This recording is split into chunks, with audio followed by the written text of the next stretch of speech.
si takedy reálne rozmýšľala, že my sme sa presťahovali do tej Bratislavy. Čo by si tu robil, však tu všetko porobené.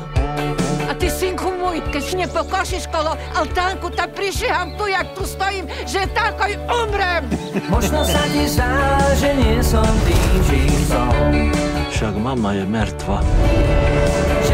Toto tá žena, čo zranený partizánom na chrbte znašala, toto žena, čo od boji bojovala, moja babka dnes zomrela, viete? Klárko! A ty kam ideš na svadbu? Saške, Sofia a Marienke, to sú moje najlepšie kamarátky z detstva. Takže celý mešac zostávaš? Nie, len týdzeň, bo všetky svadby sú v jeden deň. Že zošalela. Pokošil som. In memoriam. A babkino telo, Pozri, prababka, sa na teba už smíva. A jaké boli jej posledné slova? Také všeobecné. Rada vás mám, modlice, šeha. Finito. Svatá žena to bola. Svatá žena.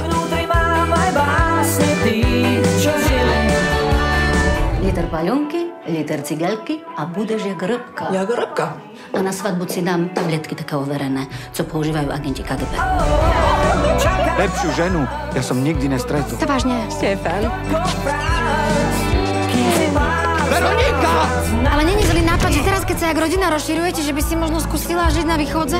A ty si hovoríš, najlepšia kamarátka, ty zradkyňa! Si ma s ním podvádzala, keď sme sa rozišli. Pácko, nie. Hej, ty si toto núchil z internetu? Čo pozeráte všetci? Ale ja tu nezostanem. Klaro? Moment. Ja to platím. Celkom iný ľuďom dá, čo uberá nám dom.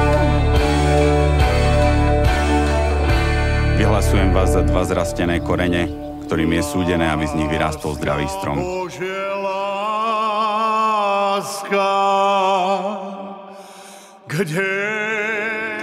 A to ani jesť nebudeš. Ti zohrejem. Zohrej radši posteľ. Keď prídem, bude mať požiadavky.